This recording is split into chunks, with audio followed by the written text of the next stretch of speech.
안녕하십니까. 화평방송 뉴스라인입니다. 오늘은 한겨레 신문과 하나그룹과 발생한 불협화음에 대해서 말씀드리겠습니다. 한겨레가 신문 윤리 강령 및 자체 보도 준칙을 어기면서 언론 윤리 위반 논란이 있다는 것에 대해 전해드리겠습니다. 지난 2월 16일부터 언론중재위원회에서는 한겨레 보도 행태가 도마 위에 올랐다.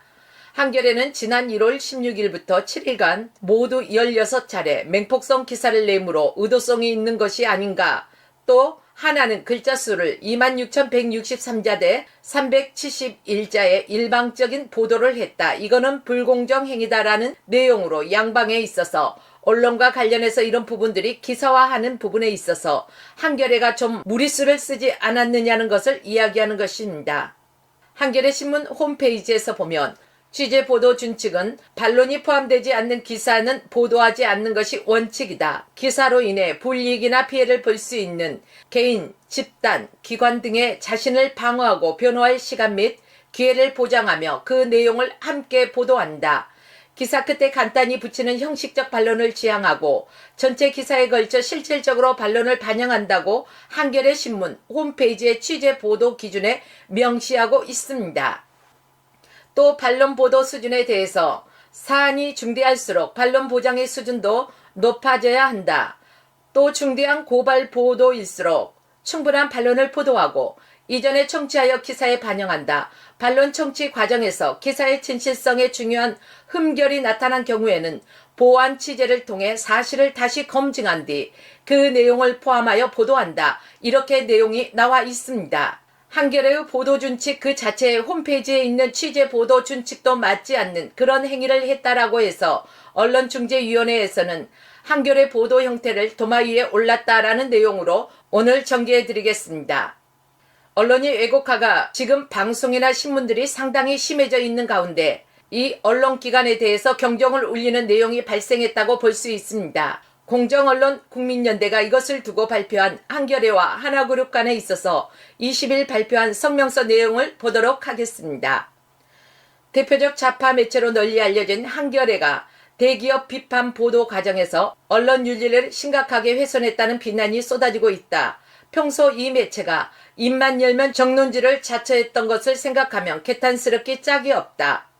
지난주 금요일 16일 열린 언론중재위원회에서는 한겨레가 특정 기업을 비난하면서 충분한 반론권을 보장하지 않아 정정보도 청구와 형사고발을 당한 사실이 드러났다.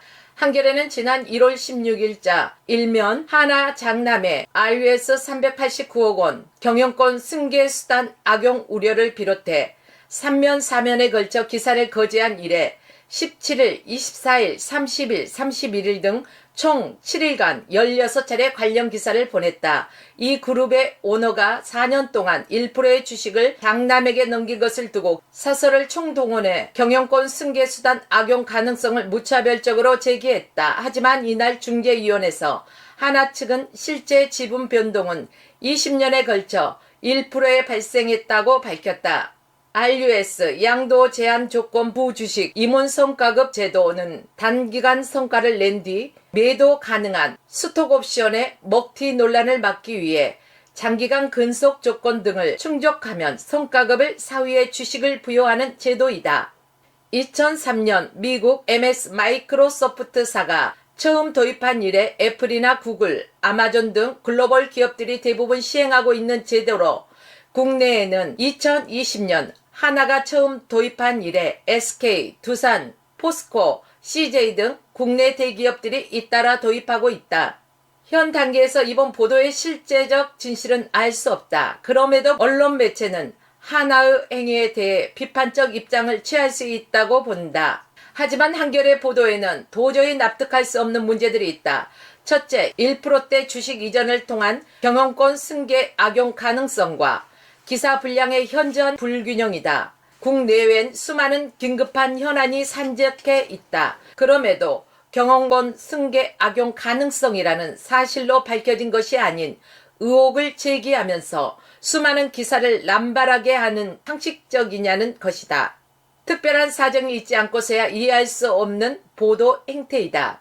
둘째, 이번 기사는 언론윤리, 나아가 한겨레 스스로가 정한 보도 준칙을 철저히 위반했다는 점이다. 언론중재위에서 드러난 바에 따르면 한겨레는 무려 26,163자로 이번 기사를 쓰면서 하나 측 입장은 단지 371자 1.42%만 반영했다. 심의 과정에서 한겨레 기사는 반론이라고 할 수 없는 형식적 수준이며 이마저도 진위를 왜곡하거나 사실과 다른 내용을 담았다는 지적을 받아야 했다. 한국신문윤리위원회 신문윤리강령은 반론권 보장을 명확하게 적시하고 있다. 한겨레는 자사의 홈페이지에서 독자를 신뢰를 높이기 위해 충분한 반론을 보장해야 한다는 것을 적시해 놓았다. 한겨레 취재 보도 준칙 3장은 1. 반론 보장. 반론이 포함되지 않는 기사는 보도하지 않는 것이 원칙이다. 기사로 인해 불이익이나 피해를 볼 수 있는 개인, 집단, 기관 등의 자신을 방어하고 변호할 시간 및 기회를 보장하며 그 내용을 함께 보도한다.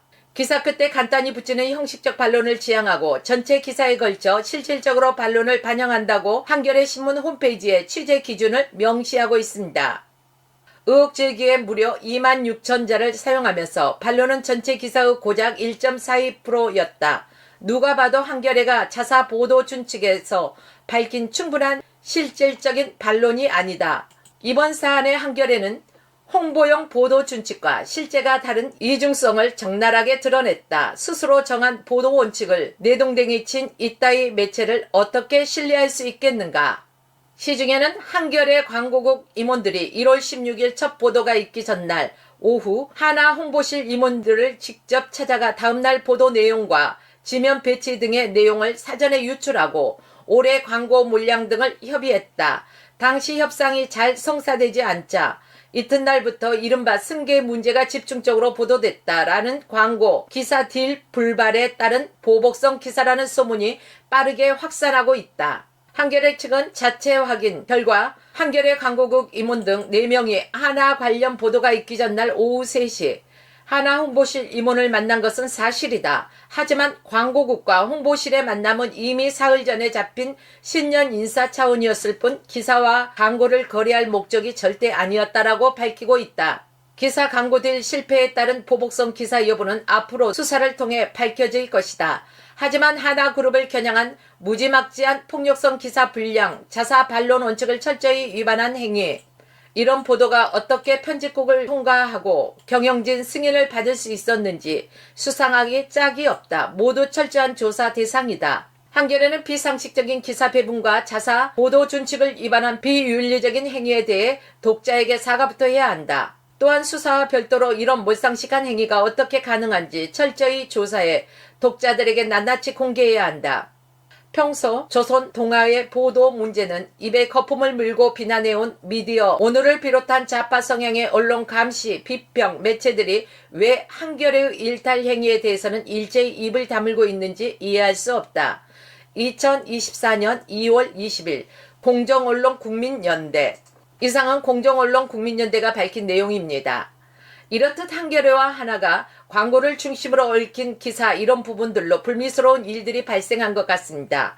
오늘날 언론, 신문, 방송, 공중파 방송이나 케이블이나 합리적이지 않는 보도 및 보도 준칙을 어기는 일들이 빈번하게 나오기 때문에 공정언론중재위원회 내용을 보면 뭔가 문제가 석연치 않다. 아무튼 언론의 펜이나 마이크 등의 위력으로 많은 취재원을 힘들게 해서는 안 된다는 것을 말씀드렸습니다. 지금까지 화평방송 뉴스였습니다.